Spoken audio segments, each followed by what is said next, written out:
बहुत बड़े नहीं हो पाते, उम्र बड़ी हो जाती है, बच्चा हमारे भीतर का मरता नहीं है।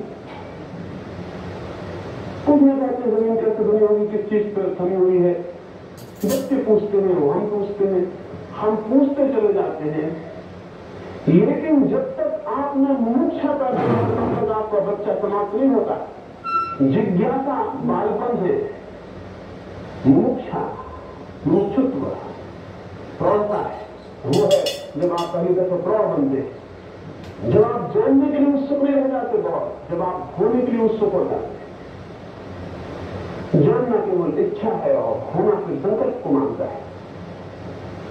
तो अपने सामने साधना शुरू करने के पूर्व, इसके पहले कि हम प्रवेश हो साधना के जीवन में, हमें स्पष्ट हो जाना चाहिए कि ये हमारी जिज्ञासाएं तो नहीं है। अगर ये जिज्ञासाएं हैं तो बजाय साधना में प्रवेश के किन्हीं शास्त्रों में प्रवेश करना अच्छा है।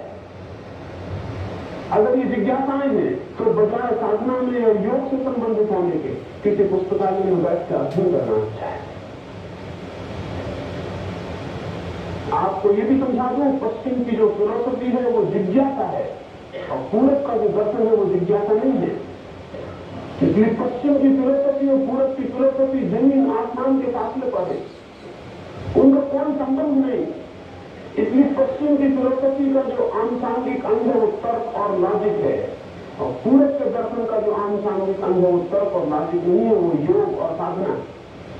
पश्चिम की फिलोसफी के साथ योग विकसित नहीं हुआ, वहां का कोई दार्शनिक योगी नहीं है, और पूरब का कोई दार्शनिक नहीं है जो योगी न हो। इसको समझ लेना, एक फिलोसफी नहीं है जो हम यहां चर्चा कर रहे हैं। या महावीर ने या बुद्ध ने या पतंजलि ने या कृष्ण ने या शंकर ने जो चर्चा की वो फिलोसफी नहीं है। अभी नासमझी की बात है, उसको इंडियन फिलोसफी कहते हैं, वो बिल्कुल फिलोसफी नहीं है, तो बिल्कुल भी फिलोसफी नहीं है, वो तो साधना है, वो जिज्ञासा नहीं है।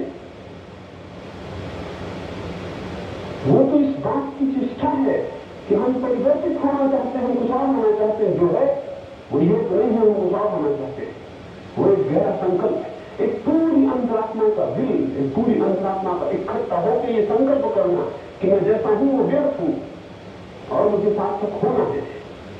और तब जिज्ञासा आनुषांगिक होगी, मुमुक्षा प्राथमिक होगी, जिज्ञासा आनुषांगिक होगी। तो वो साधना के लिए तलाश होगी, उसका अपने में कोई मूल्य नहीं होगा। तो आपकी अगर जिज्ञासा है तब एक बात, ये फिर एक बौद्धिक व्यायाम है जो आप जीवन भर करते रह सकते हैं, उससे कोई परिणाम नहीं होगा। लेकिन अगर ये आपकी मुमुक्षा है, अगर ये आपकी आकांक्षा है कि जैसा जीवन आप पाते हैं वो व्यर्थ है, मीनिंगलेस है और मेरे को मीनिंग खोजना है। एक फकीर था,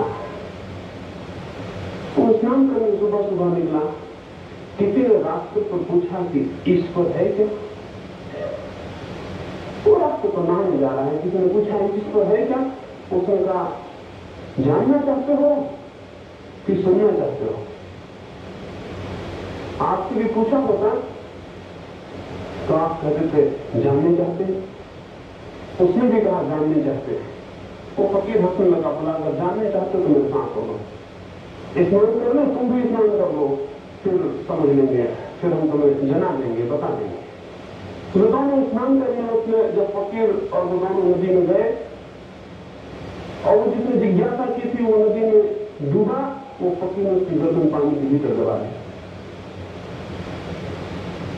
होने लगा, पानी के भीतर गर्दन दबी है, फकीर बजने और तगड़ा है और वो दबाया जा रहा है और निकलने की जिज्ञासु की हिम्मत नहीं है। उसके प्राण छटपटाने लगे, उसकी सांस रोने लगी होगी, उसके रोना कब गया होगा। वो बिल्कुल जैसे सांस टूटने को लगता है उसने उसे छोड़ा, जैसे वो मरने को तब उसे छोड़ा, तो एकदम घबरा के बाहर निकला।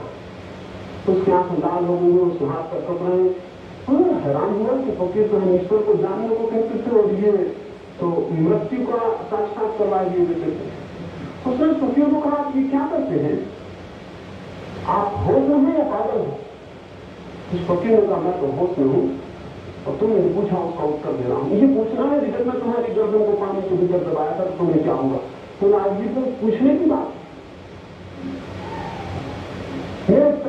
पड़ गए बाहर निकलने को, फिर तुम्हें ये भी भूल गया कि बाहर निकलना है, फिर तो एक प्यास रहेगी अंधी की किसी भांति एक श्वास हवा मिल जाए। तो उस फकीर ने कहा अभी ईश्वर को पाने की आकांक्षा इस स्थिति में आई है क्या कि ऐसी तरफ हो रही है संसार से कि वो नहीं मिलेगा तो मैं टूट जाऊंगा और मिट जाऊंगा और सब समाप्त हो जाएगा। तब तो फिर जिज्ञासा नहीं है, तब तो फिर प्यास